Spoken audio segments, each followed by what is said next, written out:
Morning, everyone. Welcome to Wednesday Morning Lives here with the web guys in conversation with. It's hard to believe it's been 2 weeks. We didn't do one last week. We had a bit of a week off with half term.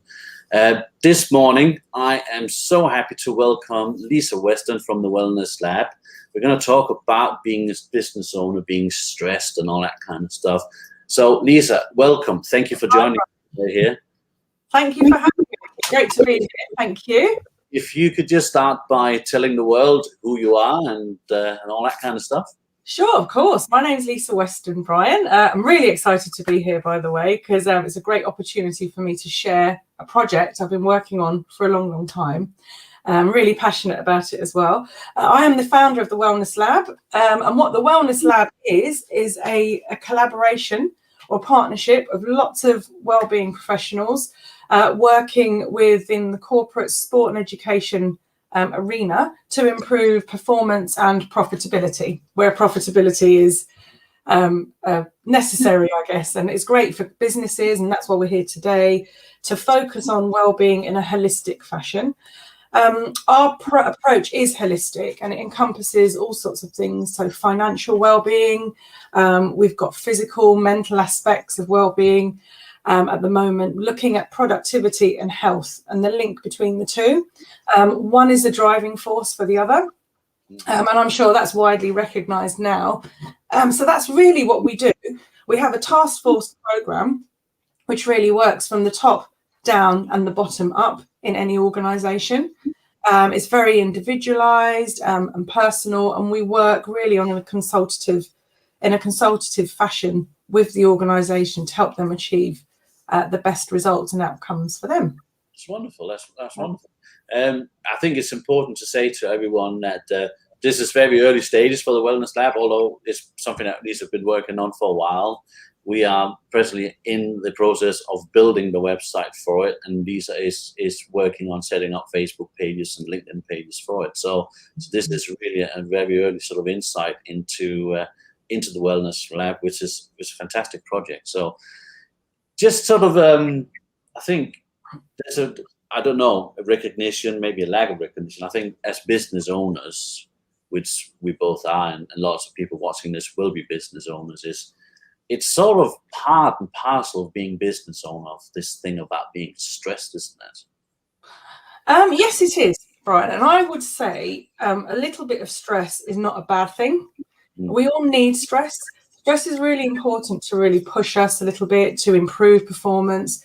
It's necessary to challenge us. Otherwise, you end up in a kind of stasis where nothing happens and you don't move. So stress in itself isn't a bad thing. I think the key thing is how we handle that stress. And I'll give you an example. I am a barrister by profession. So anyone who wants to link up with me on LinkedIn, you'll see a variety of things on there. I am a barrister, and I am still a barrister. And it's probably one of the most stressful professions anybody can go into. I think people see that it's kind of, I don't know, it's looked upon as being very glamorous. Those who are in the profession with me know that it's not particularly, but it can be highly, highly stressful. So I think you find that, as professionals, we take on a lot of, and it's the same with business owners, we take on a lot. We put a lot of pressure on ourselves in a lot of ways. But I remember one thing my pupil master told me. So we go through a pupillage to become a barrister, and it's like our training period. And he said, do you know what?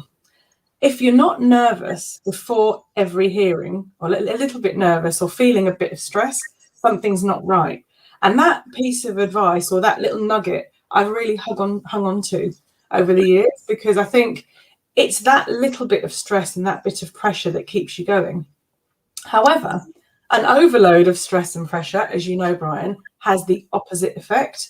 Yes. And I think that really is where, we know that people and scientific studies have shown that where somebody is positive in their psychology, they are 31% more productive.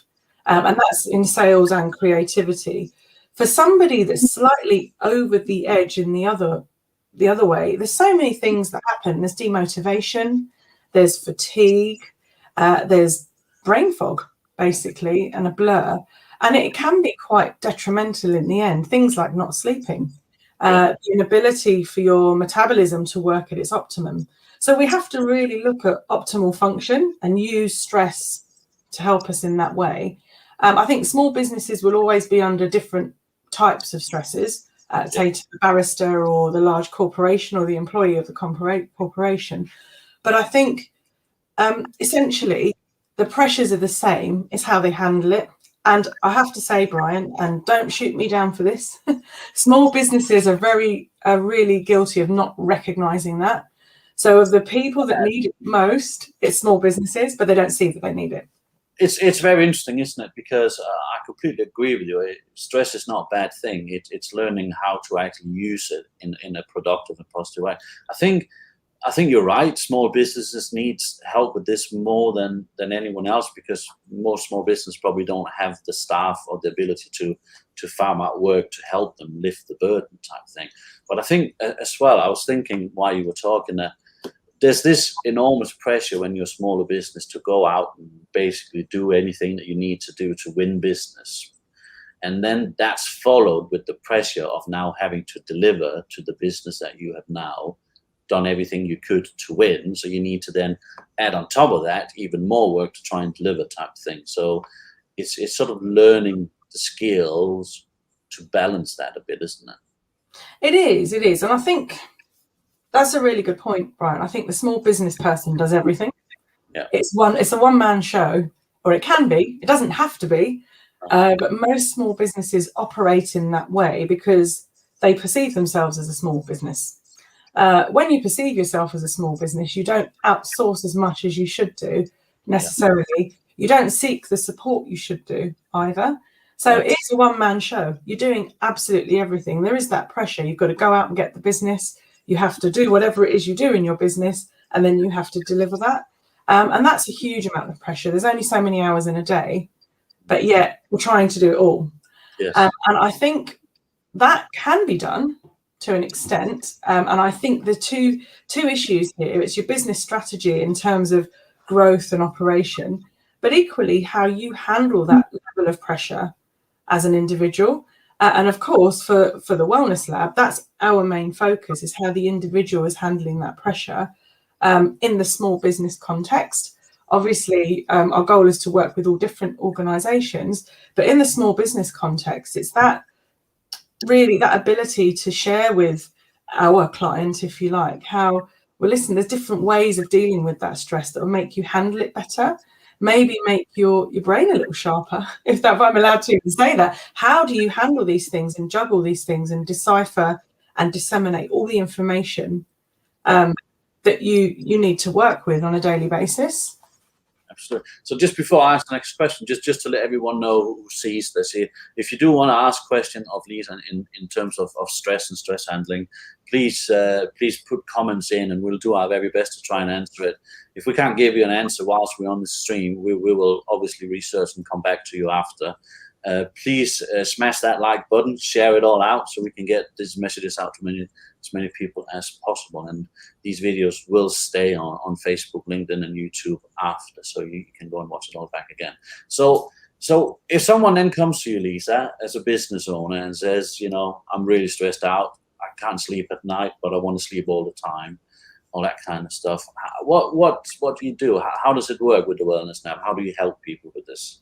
That's a really good question, Brian. I think initially there would be a one-to-one or a consultation just to really figure out what's going on with that individual. Some people are happy to share lots of information, others aren't so much.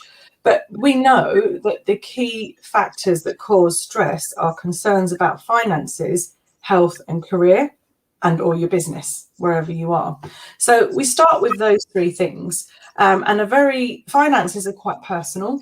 So obviously you think, well, actually, I'll deal with that issue last, because you'll find that through the conversation about health and career, other things come to light anyway. My focus, as you know, my passion, Brian, is nutrition, particularly the impact of nutrition on stress and how your body deals with stress and your performance and productivity.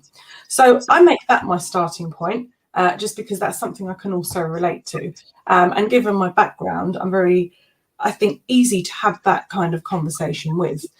So I would start by looking at that individual's health responses. You know, what are they eating? Very simple, very, very simple. What are they eating?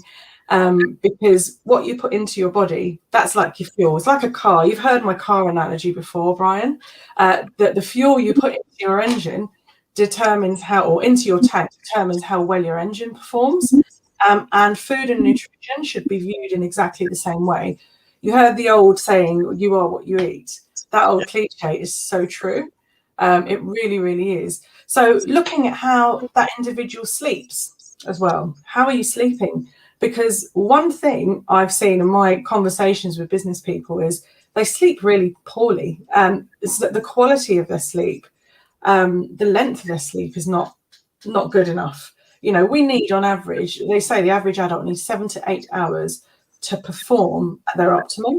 Yeah. Most people are getting 5 to 6 hours at best. And interestingly enough, people who say they do sleep well find that they're not sleeping well. Their sleep's broken for whatever reason. They don't realize it, but they're not getting into that pattern of really that deep sleep. That's where your body recovers and repairs itself. So I would look at things like sleep. I ask everyone to do a food diary. It annoys most people. Most people can't manage more than 2 or 3 days, or they're hiding from the fact that because they are so rushed, they're eating rubbish. They're eating food that's not nutritious enough. It's not feeding their brain. It's not feeding and supporting their metabolism. So that kind of conversation can be difficult to have. Can I just, because just before we move on too far, I think to go back to the sleep, I think it's very interesting because I think there's a lot of pressure as well, and there's a lot of stigma to being placed on this thing about being self-employed and being a business owner, because a lot of us spends a lot of time watching podcasts and YouTube videos of the people we look up to. And I remember I saw a YouTube video with Elon Musk, and they were talking about his way of working and his sleep patterns. And he was quite proud of the fact that he, in times of low productivity, would sleep 6 hours a day. But when he was highly productive, he would only sleep 4 hours a day. So that puts a lot of pressure on people thinking, oh my God, I can only afford to sleep 4 hours a day if I want to be successful like him. Yeah. That's not great, is it? It's not brilliant, no. And, you know, Margaret Thatcher, the great Margaret Thatcher, used to sleep on average about 5 hours a night. And she had a nice, long enough life, I would guess. She had good innings, and she was a high performer. So there is something to be said in that, Brian. And it's not one cap doesn't fit everybody. So not everybody needs that much sleep. I average about 6 hours, and that's good for me. That's good enough. I would say my one bit of advice is there's nothing wrong with taking a nap. And this is the other thing people shy away from. I can't have the dropsies during the day, or, you know, there is nothing wrong with having a nap. I mean, I could probably twice a week have a power nap. I only need 5 minutes, and that just reboots my whole system. And that is perfect for me. Everybody's different, and it's about finding a pattern that works. Because, you know, I always say, Brian, you know, we never really know how good we're supposed to feel. No. How good are we actually supposed to feel? We don't actually know that. I think on occasion, I've been there maybe 2 or 3 times feeling my absolute best. And I mean, no creaking in my back, no tired joints, not feeling blurry or tired, having jumped out of bed and said, right, I'm ready to face the day, and not stopped until my head's hit the pillow at 11 o'clock or midnight or whenever it is. Yeah. I couldn't count those days on one hand. No. My goal is to count those days to 2 hands, and that's my personal health goal, because most people don't know how good they're supposed to feel. A lot of people. Yeah. That's a good point, is that when do you actually feel your best? Do you really know? So I think that's a fantastic point. I never thought about that, actually. That's very, very good. And it's one of the questions I ask in that consultation that I have is like, you know, when have you felt your absolute best? What does that feel like to you? And that, I think, individualizes the process, because I think until you hit that point and you realize how you have performed and produced at your optimum in that given day, what were you doing? What drove you? And that then comes to the other thing, is that what motivates you realistically. And it's a bit of it's a blur between coaching and consulting, because the minute you ask that question, people light up. They're like, their whole persona changes. What drives you? What's your absolute passion? That you ought to be doing more of, and that, taken in the context of feeling amazing, is what's very powerful, Brian. And I think small business owners really need to put themselves in that position. I'm a big fan of visualization. Visualize being there, know how that felt, remember it, recall it, and relive it every day, because it will answer many questions about your health, your career, and your finances, as I've mentioned earlier, your contribution to community, and all these other things that actually form part of the holistic approach to well-being that we take. Yeah. Just if you don't mind, if we go back, because you mentioned about the food diary, and again, it's a very interesting topic. I would suggest that a lot of people don't like the food diaries because it sort of exposes how bad they actually live, and we all like to live in this bubble of ignorance with ourselves. We all perhaps don't live and eat the way we're supposed to, but writing it down, it becomes real then, doesn't it? It becomes actually right there, manifestation right in front of our eyes, isn't it? So yes, for people, that can be quite difficult to sort of accept within themselves that what we know is not healthy, but it's right in front of us, isn't it? Yeah, quite exactly. And that's the whole point of doing it. It's almost like, it's not self-shaming, and we avoid that because I think the psychology of that is quite bad, but it's really sitting in the reality of what we have. I mean, I think the thing is, we look at it this way. We have a really bad habit in the Western diet of, a lot of people skip breakfast because they're in a hurry. They're doing what they do. They skip breakfast, or they'll load up on coffee and caffeine, and that's their fix for the morning, they think. Because remember, most people don't know how good they're supposed to feel in the morning. So, of course, you need something to stimulate that wake up. When you wake up, you skip breakfast. If you're in a hurry, you might grab a croissant or something like that, and you have it full of fat, very little nutrition. That's a fact. Then for lunch, guess what we do? We go and pick up a meal deal or a sandwich, or that's what we do. We have a quick sandwich. Someone said to me the other day, so God, I'm having a mad day. Go on, you go and pick up a sandwich and come back. And I was like, no, I don't do sandwiches at lunchtime. I don't. Occasionally I do, and I love a sandwich as much as anyone else. I think it's a bit of a staple. And everyone loves a sandwich because it is quick and convenient. The problem is when you're repeatedly having a sandwich and a bag of crisps and a can of fizzy drink or a cup of tea, what you've done in that first half of your day is put next to zero nutrition in your body. So we're eating in a way that is nutritionally defunct. So what's going to happen over time is our metabolism will slow right down.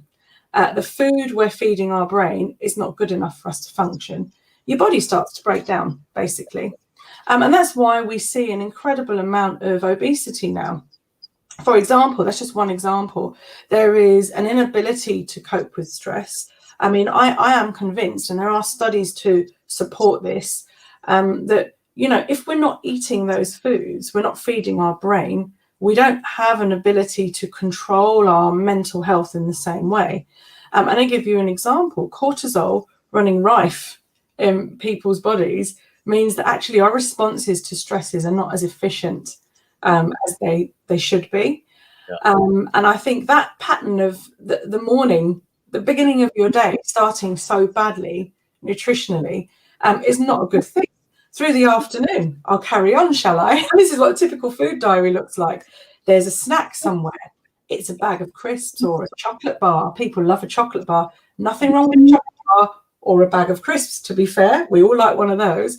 However, in the context of what I've just explained, there's, again, no nutrition going in your body. We come to dinner, we might have a handful of vegetables, or meat and 3 veg. Meat and 3 veg is what we should be aiming for. Meat and 2 veg is what we do.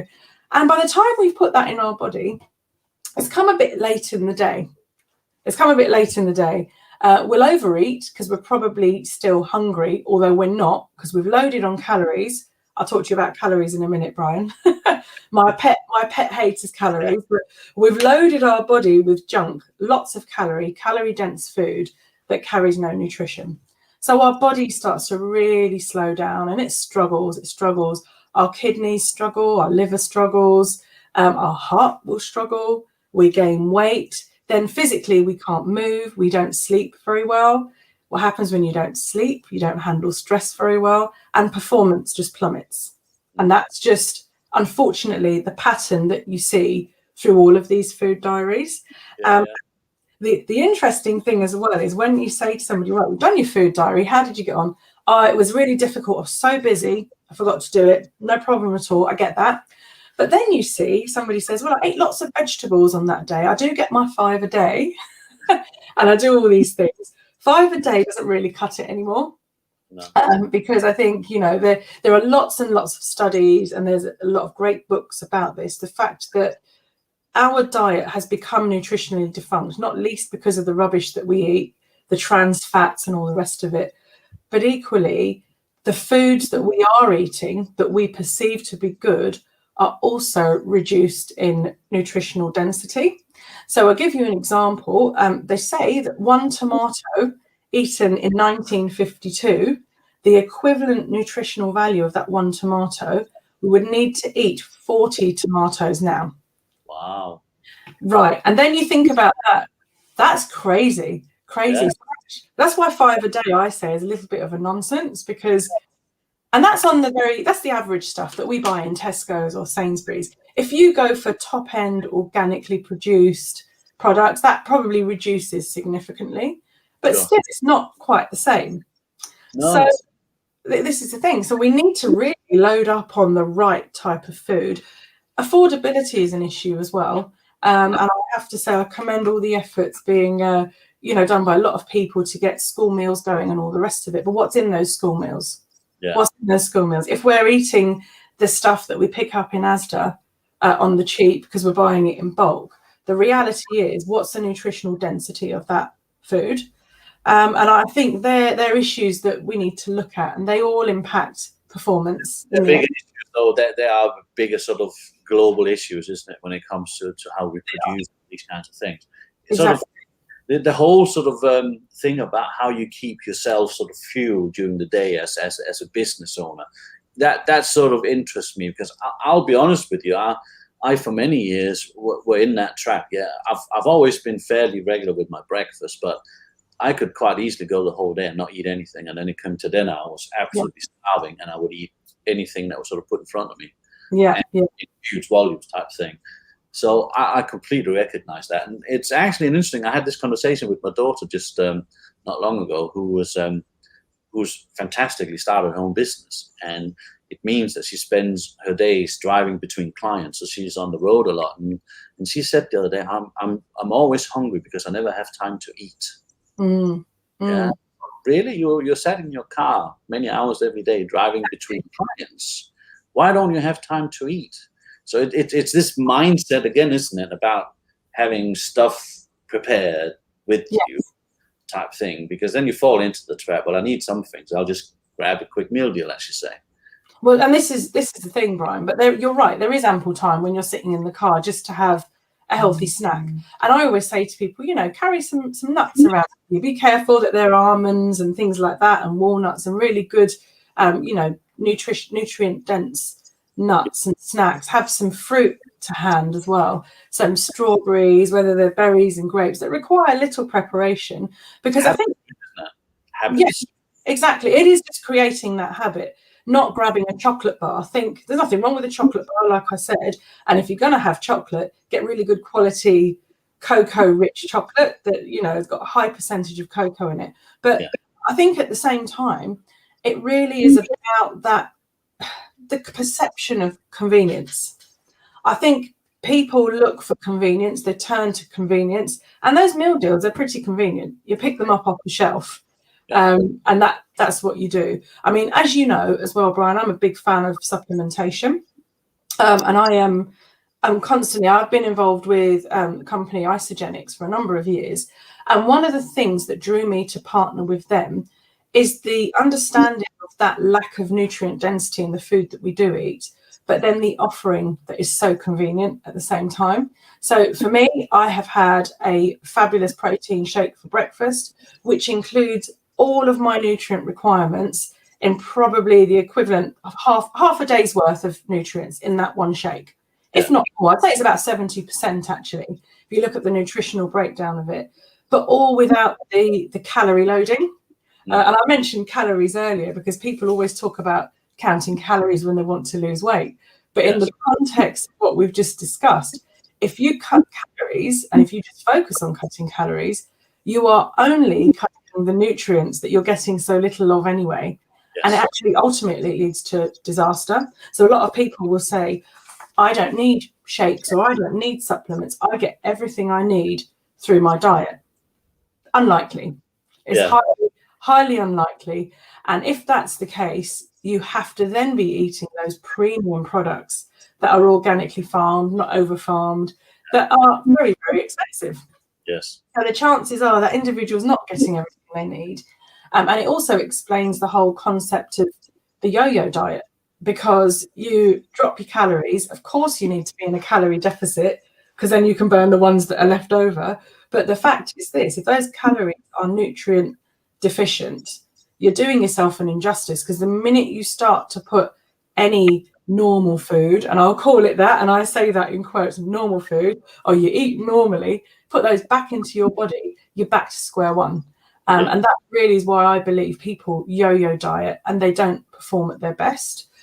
So for the busy business person, like your daughter, for example, Brian, in between, my best advice is just be prepared in advance and carry some of those healthy snacks with you. You can equally buy them off the shelf, but it's about making that better choice. People will only make that better choice through education, Brian, and really understanding. Yeah, education and creating habits, isn't it? Healthy habits. That is exactly it. I think there's a lot of interesting stuff here, and we can talk for days about this kind of stuff. I think that one of the things I just wanted to, I think, again, with the protein shakes and the supplements and the powders, I think, again, it has an unfair stigma attached to it. I think with a lot of people, it says, if you tell them that you need to take a protein shake or one of these supplement shakes, a lot of people will think, well, I'm not on a diet and I'm not a bodybuilder, so why would I have something like that? That's right. No, I get that all the time. The time. And also, I think, let's be honest, if you go back 5-6 years, if you had a protein shake, they didn't taste very nice at all. No, they've changed now, Brian. They've changed. They've changed enormously. They actually taste absolutely fantastic these days. Yeah, they do. They taste like a Fridgie. I used to love Fridgie milkshakes. The isogenic shakes taste like Fridgie milkshakes. I think they're incredible. You don't taste the protein in them. And I think in the past, and some of the proteins that you can buy off the shelf, they still taste very proteiny. Yeah, they do. They really do, especially the whey products. And obviously you can get pea protein products which are vegan. You can get whey products that are, people say, more effective, but that's not the case anymore, because obviously the product is manufactured, and people say, I don't eat processed foods. I always say, what is not processed? Even milk we drink is processed, because before it gets into the bottle, it has to be treated in some way. So I always say to people, don't let that put you off, and don't let your perception of what it means to take a protein put you off either, because I think traditionally, you're right, Brian, bodybuilders take proteins to bulk up. And that's not necessarily how we need to use proteins. I don't take a protein to bulk up. It's to get all the nutrients I need in a convenient way. And it does the same thing. It's about education again, isn't it? Because most people don't know that protein only lasts 4 hours in your body. That's correct. Exactly. If you don't top protein every 4 hours, then you are protein deficient. And that's not for your body to be. No, exactly.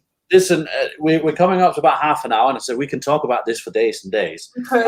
What I would like to do, if you're happy to do it, is now obviously you got a fabulous website coming not very long from now, and I would like for us to do this again. If I could ask you to commit to come back and do this with me again, and I think what we should do, not only obviously complete your website, but I think you should do an assessment on me, and we should come back on air again, and we should have a conversation about that process, how I felt it was, and have a chat about that. Because I think a lot of people who might be watching this would be wanting to perhaps have seen, heard, know a little bit more about what that process actually involves, to go through the Wellness Lab process. So why don't we do that on me? And, sounds like a good plan, Brian. Yeah, excellent. A stream where we talk about that, because there's so many topics here, and it's such a vast topic as well, isn't it? It is, yeah, totally. And I would really appreciate that opportunity, only because we haven't even touched on the other parts of well-being yet. Oh, we haven't. We haven't even touched on it. I think, it's really interesting because well-being is a bit employee well-being, and it's a bit of a buzzword at the moment. And the market is packed with, there is so much going on. It's a very, very crowded marketplace at the moment. Yes. And obviously, one of the things that distinguishes the Wellness Lab and sets us apart is the holistic approach that we take to well-being. We work on strategies as well. We look at financial well-being. We look at incorporating your business in the community. And really the satisfaction that gives us forms part of that holistic well-being process. So we haven't even scratched the surface, Brian. No, and we could talk through. To even touch, the whole subject in just one stream is probably completely unrealistic anyway, because everything we talk about, there's so much to talk about. There is. So I would much, let's do lots of these streams, but let's go through the process, you and me together, and then do another stream about that process, so that we can sort of share with the business community out there that this is what it looks like, this is what you feel going into it, and this is the feeling you have after it. So why don't we do that? Let's do that, Brian. That sounds like a great plan. Thank you very much. Thanks for having me today. So thank you, everyone who's watching this. Again, please like it, share it out. Next week, I am joined by Andrew Kotek from Rhythm Solutions. Andrew is an expert LinkedIn professional. He has vast experience in LinkedIn, so he's going to talk to us about how to actually utilize LinkedIn as a networking tool. There's some recent restrictions that LinkedIn has been putting in terms of how many people you can connect with. So Andrew's going to share some thoughts on that with us as well. So thank you everyone for looking at us today and watching this. We shall see you again next week. So have a great week in the sun, everyone. It's going to be a scorching hot weekend, and we shall be live again soon. Hi, my name's John, and I'm one of the web guys. I'd like to tell you about our amazing product that I'm certain you'll love. There are lots of companies out there who offer website and business tools, from the very cheap do-it-yourself to the very expensive bespoke products. What we offer at the Web Guys is a unique package that we're sure will cater to all your business's needs. We'll deliver a world-class website that's created specifically for you and your business, and with everything you need to manage it. It's so simple. All you have to do is choose a look, and we'll do everything else. We'll design, build, set up and customize your website for you. You'll get that agency quality product from £29.99 a month, and with no upfront fees to pay. To take advantage of our fantastic product, go to www.thewebguys.co.uk and simply click the Sign Up Now button and follow the instructions, which will only take a few minutes of your valuable time. Once you're done, you'll get all this plus lots more, and from only £29.99 per month. So, what are you waiting for?